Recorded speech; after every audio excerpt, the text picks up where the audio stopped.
Hello மக்களே, எல்லோரும் எப்படி இருக்கிறீங்க? ரொம்ப நாள் ஆகுது நம்ம சேனலில் நம்ம வந்து வீடியோ அப்லோட் பண்ணி.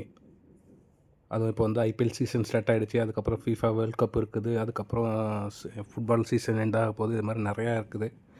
அதெல்லாம் ஒன் பை ஒன்னாக நம்ம கண்டினியூஸாக பார்ப்போம். இப்போ நம்ம இன்றைக்கி இந்த வீடியோவில் மெயினாக பார்க்க போகிறது என்னென்னு கேட்டிங்கன்னா வந்துட்டு ஐபிஎல் ஸ்டார்ட் ஆகிருக்குன்னு நான் ஏற்கனவே சொல்லியிருந்தேன். அது நேற்று நைட்டு தான் ஸ்டார்ட் ஆகிடுச்சு. பெங்களூரில் எஸ்ஆர்ஹெச்சும் ஆர்சிபியும் விளாண்டாங்க. அந்த கேமோட ரிவ்யூ தான் நம்ம வந்து இந்த வீடியோவில் பார்க்க போகிறோம். நீங்கள் நம்ம சேனலுக்கு புதுசாக இருந்தீங்க அப்படின்னா மறக்காமல் நம்ம சேனலை சப்ஸ்கிரைப் பண்ணிக்கங்க. உங்கள் ஃப்ரெண்ட்ஸுக்கும் ஷேர் பண்ணுங்கள் நம்ம வீடியோவெலாம். உங்களுக்கு வீடியோ பிடிச்சிருந்துச்சி அப்படின்னா மறக்காமல் வீடியோக்கு லைக் பண்ணுங்கள். எதுவும் உங்களுக்கு கருத்து சொல்லணும்னு நினச்சிங்க அப்படின்னா மறக்காமல் கமெண்ட்டில் பதிவு போடுங்க. நான் கண்டிப்பாக அதெல்லாம் பார்ப்பேன். வாங்க டிலே பண்ணல, ஸ்ட்ரைட்டாக வீடியோக்குள்ளேயே போயிடலாம். ஆர்சிபி ஃபார் த ஃபஸ்ட் டைமாக வந்து ஐபிஎல் ஹிஸ்ட்ரியில் வந்துட்டு டிஃபெண்டிங் சாம்பியன்ஸாக வந்துட்டு நேற்று கேமில் வந்துட்டு விளையாண்டுருந்தாங்க. பெங்களூரு சின்னசாமி ஸ்டேடியத்தில் நடந்துச்சு இந்த கேமு. லாஸ்ட் இயர் நடந்த அந்த விக்ட்ரி செலிப்ரேஷனில் நடந்த ஸ்டாம்பேடுக்கு அப்புறம் வந்துட்டு பல கான்ட்ரவர்ஷியல், பல கவர்மெண்ட் டிசிஷன்ஸ்க்கு அப்புறம் ஒரு வழியாக வந்துட்டு சின்னசாமி ஸ்டேடியத்தில் கேம் நடக்குது. நல்லாவே சப்போர்ட் இருந்துச்சு ஆர்சிபிக்கும், ஹோம் டீமுங்கிறதுனால. அவங்களும் வந்துட்டு அந்த அந்த ஸ்டாம்பேடில் இறந்து போனவங்களுக்கு ப்ரே பண்ணிவிட்டு அதுக்கப்புறம் நேஷ்னல் ஆந்தம் இந்த மாதிரிலாம் எல்லாத்தையும் முடிச்சுட்டு ஒரு வழியாக கேமும் ஸ்டார்ட் பண்ணிட்டாங்க. டாஸ் வின் பண்ண ஆர்சிபி வந்துட்டு ஃபீல்டிங்கை செலக்ட் பண்ணியிருந்தாங்க. ஸோ எஸ்ஆர்ஹெச்லேருந்து வந்துட்டு ஆஸ் யூஷுவல் அபிஷேக் சர்மாவும் டிராவிஸ் ஹெட்டும் வந்திருந்தாங்க. இந்த கேம் ஆரம்பிக்கிறதுக்கு முன்னாடியே வந்துட்டு 2 பேரும் வந்து அந்தளவுக்கு ஒரு நல்ல ஃபார்மில் இல்லை. பட் இருந்தாலும் ப்ரீவியஸாக இவங்க 2 பேரோட பார்ட்னர்ஷிப் வந்துட்டு ரொம்ப நல்லாவே இருந்துச்சு. அப்படிங்கிறதுனால ஒரு அக்ரெசிவ் ஸ்டார்டர் தான் இருக்குன்னு சொல்லிட்டு எல்லாருமே எதிர்பார்த்தாங்க. பட் அன்ஃபார்ச்சுனேட்லி 2 பேருமே வந்துட்டு 3rd ஓவர்லேயே வந்துட்டு வெளியாயிட்டாங்க. 2 பேருமே வந்து அந்தளவுக்கு நல்லா பர்ஃபார்ம் பண்ணல. நம்பர் 3ல் வந்த இஷான் கிஷன் நல்லாவே பர்ஃபார்ம் பண்ணியிருந்தார். அவர் தான் வந்து டீமே லீட் பண்ணியிருந்தார். பேட் கமின்ஸ் வந்து இன்ஜூரியில் இருக்கார். அப்படிங்கிறதுனால அவருமே வந்துட்டு ஒரு நல்ல ஒரு performance Ishan Kishan. Last year அந்த டொமஸ்டிக் சீசன் ஆரம்பித்து இப்போ இந்த வேர்ல்ட் கப்பில் நல்லா விளையாண்டு அந்த ஃபார்ம் அப்படியே வந்து இங்கேயும் கொண்டு வந்திருக்கிறாரு. ரொம்பவே கம்ஃபர்டபுளாக வந்துட்டு 38 பாலில் வந்துட்டு 80 ரன்ஸ் அடிச்சிருந்தார். அவர் ஒரு நல்ல ஒரு கேப்டன் நாக் ஆடி இருந்தாருன்னு தான் சொல்லணும். நம்ம வந்து சன்ரைசர்ஸை பொறுத்த வரைக்கும் டாப் 3 தான் அவங்களுக்கு வந்து எல்லாருமே வந்து கெஸ் பண்ணியிருந்தது. ஷைன் ஆகணும், அதுக்கப்புறம் அவங்க டாப் 3 சரியாக விளையாடல அப்படின்னா வந்துட்டு அவங்களுக்கு பேட்டிங் டெப்த் இருக்காது அப்படின்னு சொல்லியிருந்தாங்க. ப்ரீவியஸாக வந்துட்டு எல்லாருமே ரிவ்யூ பண்ணிட்டு இருக்கும்போது கண்டிப்பாக அது மாதிரி தான் வந்துட்டு இந்த இன்னிங்ஸு இருந்துச்சு. பவர் பிளேலேயே அவங்க வந்துட்டு நிதிஷ்குமார் ரெட்டி, டிராவிஸ் ஹெட்டு, அபிஷேக் சர்மா அப்படின்னு சொல்லிட்டு ஒரு 3 விக்கெட்டை விட்டுட்டாங்க. அப்புறம் ஹென்ரிக் கிளாசனும் இஷான் கிஷனும் வந்துட்டு ஒரு சின்ன பார்ட்னர்ஷிப் நல்லாவே பில்ட் பண்ணாங்க. அந்த சுச்சுவேஷன் தகுந்த மாதிரி இஷான் கிஷன் வந்துட்டு ஓரளவுக்கு ஆங்கர் இன்னிங்ஸை ஆடினார். அதே டைம் வந்துட்டு ரன் வேணும் அப்படிங்கிறதுனால அவரோட ஆஸ் யூஷுவல் அவரோட இன்னிங்ஸை எப்போதுமே அக்ரெசிவாக ஆடுற ஸ்டைல்லையும் ஆடி நல்லாவே அவர் வந்து அந்த இன்னிங்ஸை பில்ட் பண்ணியிருந்தார். அதர் சைடு நம்ம ஹென்ரிக் கிளாஸ்ன்னு பார்த்தோம் அப்படின்னா வந்துட்டு அவர் இன்னும் ஃபார்முக்கு வரலன்னு தான் தோணுது. அவர் வந்து ரொம்பவே ஸ்ட்ரகிள் பண்ணார் பிச்சில்.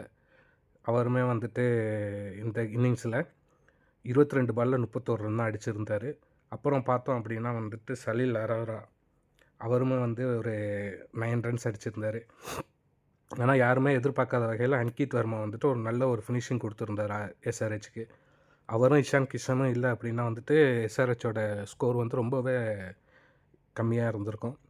அவருமே வந்து அன்கித் வர்மாவும் ஒரு நல்ல ஒரு இன்னிங்ஸு 43 ரன் அடிச்சிருந்தார் 18 பாலில். 238 ஸ்ட்ரைக் ரேட் வச்சுருந்தார். ஓவராலாக பார்த்தோம் அப்படின்னா வந்துட்டு எஸ்ஆர்ஹெச் 20 ஓவர்ஸ் எண்டில் வந்துட்டு 201 ரன் அடிச்சிருந்தாங்க 9 விக்கெட்டுக்கு. அது மாதிரி ஆர்சிபி சைடில் பார்த்தோம் அப்படின்னா வந்துட்டு ஜேக்கப் டஃபி, ஜோஸ் ஹேசல்வுட் இல்லை அப்படிங்கிறதுனால அவர் இன்ஜுரியாக இருக்கார். அப்படிங்கிறதுனால அவருக்கு வந்து ரிப்ளேஸ்மெண்ட்டாக வந்தவர் தான்.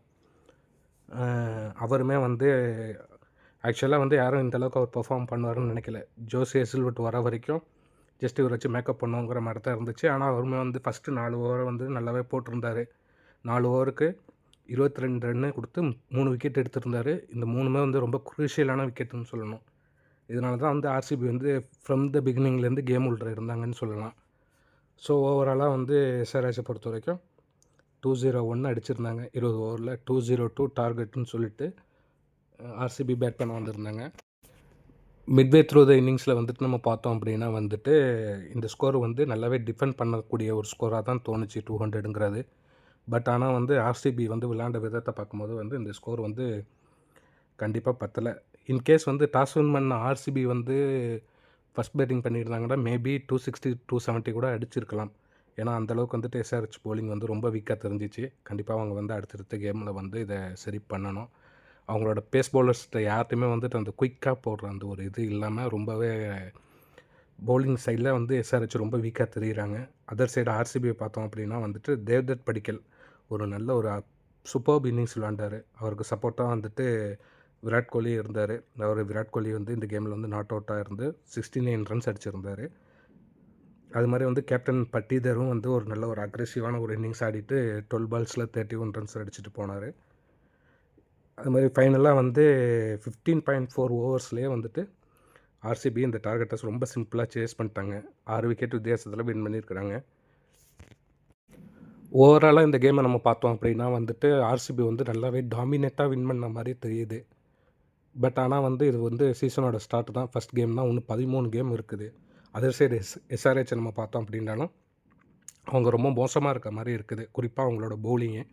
இது ஜஸ்ட்டு ஃபஸ்ட் கேம் தான் அப்படிங்கிறதுனால இப்போதைக்கு நம்மளால் வந்து இது தான் அப்படி தான் அப்படின்னு சொல்ல முடியாது. ஐபிஎல்லை பொறுத்த வரைக்கும் நம்ம எல்லாருக்குமே தெரியும், எந்த டீமையும் வந்துட்டு அந்த பர்டிகுலர் டேயில் பீட் பண்ணக்கூடிய ஒரு டீம் தான். ஆல் ஆர் ஈக்குவலான ஒரு நல்ல டீம் தான். இன்றைக்கி வந்துட்டு ஆர்சிபிக்கு பெட்டரான டேவாக இருந்திருக்கு. ஸோ அவங்க வந்து நல்ல சக்ஸஸ்ஃபுல்லாக வின் பண்ணிட்டாங்க. எல்லா டிபார்ட்மெண்ட்லேயும் வந்துட்டு நல்லாவே டாமினேட் பண்ணி வின் பண்ணியிருக்கிறாங்க. எஸ்ஆர்ஹெச் வந்து கேம்லேயே இல்லைன்னு தான் சொல்லணும். அது மாதிரி வந்து ஆர்சிபியை பொறுத்த வரைக்கும் அடுத்தடுத்த கேமில் வந்துட்டு ஜோஸ் ஹேசல்வுட்லேயும் வந்து எதிர்பார்க்குறாங்க, இன்ஜுரியிலேருந்து ரெக்கவர் ஆகி அவர் வந்துடுவார் ஃபுல் ஃபிட்டோட விளையாடுறதுக்கு அப்படின்னு சொல்லிட்டு. இப்படி வந்துட்டார் அப்படின்னாலும் அவங்க டீம் இன்னும் வந்து நல்லாவே வந்து ஸ்ட்ரென்தன் ஆகிடும். அதர் சைடு வந்து எஸ்ஆர்ஹெச் கண்டிப்பாக அவங்க வந்து பவுலிங்கில் வந்துட்டு அவங்க நிறைய டிசிஷன்ஸ் எடுக்கணும். அடுத்த கேமுக்கு வந்து அவங்க வந்து நிறைய சேஞ்சஸ் இருக்குன்னு நான் எதிர்பார்க்குறேன். இது தான் இந்த கேமை பொறுத்த வரைக்கும் நம்ம பார்க்க வேண்டிய இன்றைக்கி நம்ம பார்த்துருக்கிற வந்துட்டு என்னோடய ரிவ்யூ. அடுத்தது வந்துட்டு இன்றைக்கி நைட்டு கேகேஆரும் மும்பை இந்தியன்ஸும் விளையாடுறாங்க வான்கடையில். அந்த கேமை பற்றின ரிவ்யூவும் நம்ம அடுத்தடுத்து பார்ப்போம். நீங்கள் மறக்காமல் நம்ம சேனலை சப்ஸ்கிரைப் பண்ணிக்கிங்க. நிறைய வீடியோஸ் கண்டினியூஸாக வரும். நீங்களும் பாருங்கள், உங்கள் சப்போர்ட்டை கொடுங்க. அடுத்த வீடியோவில் வந்து உங்களை நான் சந்திக்கிறேன். Thank you, by.